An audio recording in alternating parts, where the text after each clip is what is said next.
रायगड मधल्या कुठल्या तरी बड्या नेत्यांनी चुकीच्या माध्यमातून यांना माझी बदनामी करण्यासाठी केलेलं षडयंत्र असं मला वाटतं. अंशतः जर त्यातला खरा निघाला तर मी आमदारकीचा त्याग करण्यासाठी तयार आहे. खरं तर त्यांची पार्श्वभूमी ब्लॅकमेलरची आहे.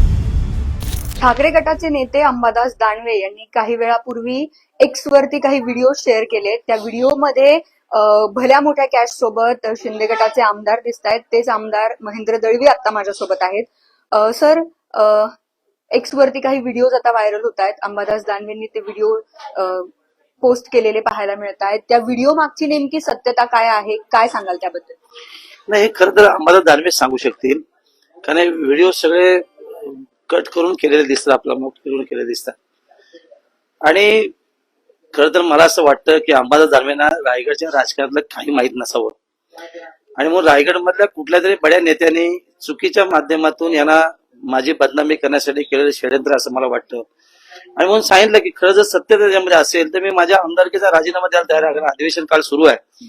मी आता पुण्यामध्ये आहे. मी रात्री नागपूरला पोहोचेन. सकाळी सभागृहात मी या संदर्भातलं माझं मत नक्की मांडेन पटलावरती. आणि माझं ओपन चॅलेंज आहे आपल्या माध्यमातून, त्यांनी मीडिया समोर येऊन त्यांचे जे काही पुरावे असतील ते सादर करावे.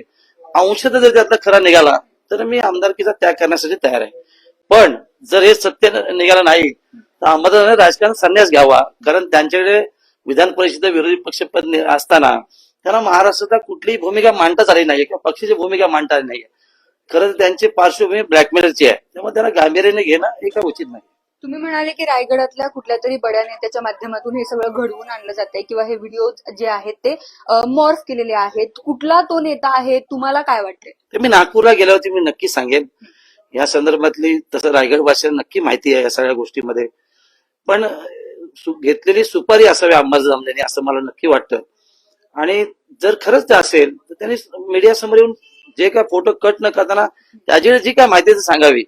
कोणाचा फोटो कशाचा काय थांगपत्ता नाही आणि अशा पद्धतीने बदनामी करून हे करणं हे काय ठीक नाही आहे आणि अंबादास सारख्या एका नेत्याला शोभनीय पण नाही. खरं तर आज हिवाळी अधिवेशनाचा दुसरा दिवस आहे आणि अशा पद्धतीने हा व्हिडिओ समोर आणला गेलेला आहे. सतत जर आपण पाहिलं तर शिंदे गटाचे जे काही नेते आहेत, आमदार आहेत, त्यांना टार्गेट केलं जातंय. तशाच पद्धतीचं काही घडवून आणण्याचा प्रयत्न केला गेलाय का तुमच्या बाबतीत पण? खरं आहे, कारण उबाटा गटाकडनं शिंदे गटाला बदनाम करणं हे त्यांचं नेहमीच षडयंत्र राहिलेलं आहे आणि त्याला आम्ही गांभीर्याने अजिबात पकडत नाही. कारण त्याने नेहमीच आता अधिवेशन काळामध्ये कुठल्या ना कुठल्या नेत्याविषयी अशा पद्धतीचं भाष्य करणं, मागच्या वेळेला बरेचशेला टार्गेट केलं होतं, आता मला टार्गेट केलं होतं. हे ते त्यांचं त्यांची भूमिका ती मांडत असतात, त्याला आम्ही गांभीर्याने पकडत नाही आहात.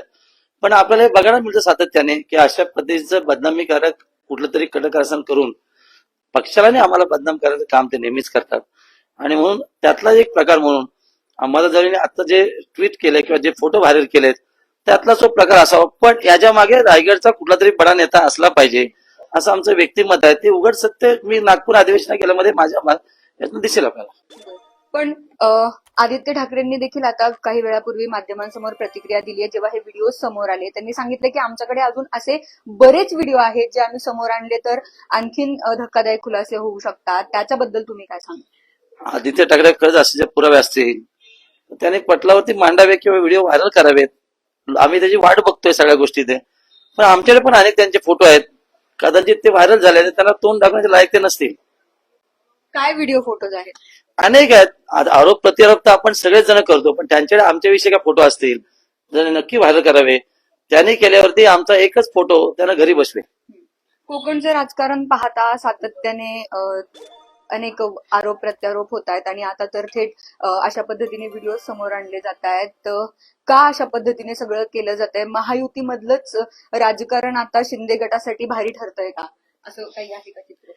नाही, असं जरी सत्यता असले तरी मागच्या झालेल्या निवडणुकीमध्ये प्रत्येकाने आरोप प्रत्यारोप केलेले आहेत जे सत्य आहे. आणि गेल्या 1-2 महिन्यामध्ये ज्या काही घडामोडी महाराष्ट्रामध्ये घडल्यात त्या संदर्भातलं मी केलेलं कदाचित भाष्य असेल आणि ते काही लोकांना रुचलं नसेल आणि त्यांनी केलेलं षडयंत्र असावं. म्हणून मी नागपूरमध्ये गेल्यानंतर या संदर्भातली इत्थंभूत माहिती आपल्या समोर पटलावरती नक्की मांडेन मी. आता हा सगळा व्हिडिओ व्हायरल झाल्यानंतर महायुतीमधल्या कुठल्या वरिष्ठ नेत्याने तुम्हाला संपर्क केलेला आहे का? कारण आता अधिवेशन आहे, पाहतोय आपण, आणि त्याच्यामध्येच हा व्हिडिओ व्हायरल झालाय. त्याच्यानंतर एकनाथ शिंदे असतील तुमचे नेते, त्यांच्याकडून काही माहिती घेण्याचा प्रयत्न झालाय का? नाही, आता पण मला काय फोन आलेला नाहीये, पण मी स्वतः त्यांना फोन करून सांगणार आता या सगळ्या संदर्भातलं. आणि त्यांना देखील माहिती आहे यातली सत्यता काय, त्यामुळे मला असं वाटतं हे सगळं बघितल्यानंतर त्यांनी कदाचित फोन केले नसावेत. कारण माझं पण करिअर किंवा मी पण शून्यात नाही असा प्रवास ज्या पद्धतीने केलेला आहे, लोकांना ज्ञात आहे, रायगड जनतेला किंवा महाराष्ट्राला माहिती आहे. आणि म्हणून अशा पद्धतीने पक्षाची आणि आमची बदनामी करणं हे विरोधकांचं षडयंत्रपर कामच आहे. आणि म्हणून मी नागपूरमध्ये गेल्यावरती या संदर्भातली विधिमंडळात देखील आणि विधिमंडळाच्या बाहेर देखील मीडिया समोर देखील जी सत्यता भूमिका मी मांडली आहे.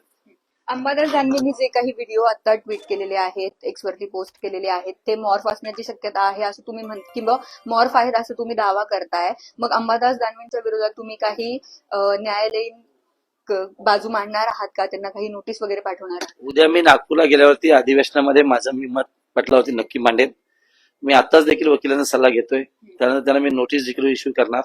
मी मानहानीचा दावा तर नक्की दाखल करणार त्या संदर्भातलं. कारण एखाद्याला किंवा एखाद्या पक्षाला, पक्षाच्या नेत्यांना बदनाम करणं हे त्यांचं कामच आहे. पण तसं देखील अंबादास दानवेंना कोणी गांभीर्याने पकडत नाहीये. त्यामुळे त्यांनी जरी किती फोटो ट्विट केले किंवा कट करून केले असतील तरी उभा महाराष्ट्र बघतोय. खरंच जर सत्यता असेल तर एवढं सगळं असेल त्यांनी खरंच त्या ह्याच्यावरती मांडावं, आम्ही ते स्वीकारायला तयार आहोत. ह्या सगळ्या प्रकरणामध्ये आता जर आपण पाहिलं तर महेंद्र दळवींची प्रतिक्रिया समोर आलेली आहे. त्यांनी सांगितलेलं आहे की या सगळ्या हे सगळे व्हिडिओ जर खरे असतील तर मी माझ्या आमदारकीचा राजीनामा द्यायला तयार आहे आणि या सगळ्या प्रकरणामध्ये वरिष्ठांकडून जी काही विचारपूस होईल त्याला देखील मी सामोरं जायला तयार असल्याचं त्यांनी सांगितलंय. आता या सगळ्या प्रकरणावरती अंबादास दानवेंकडून आता आणखीन काय प्रतिक्रिया येते किंवा एकनाथ शिंदेकडून काय प्रतिक्रिया येते, महायुतीच्या वरिष्ठ नेत्यांकडून काय प्रतिक्रिया येते हे देखील पाहणं महत्वाचं ठरणार आहे. याबाबतच्या सगळ्या अपडेट्स आम्ही लोकमतच्या माध्यमातून तुमच्यापर्यंत पोहोचवतच राहू. तुर्तास इथेच थांबते. शगुफ्ता शेख ननावरे, लोकमत.com, पुणे.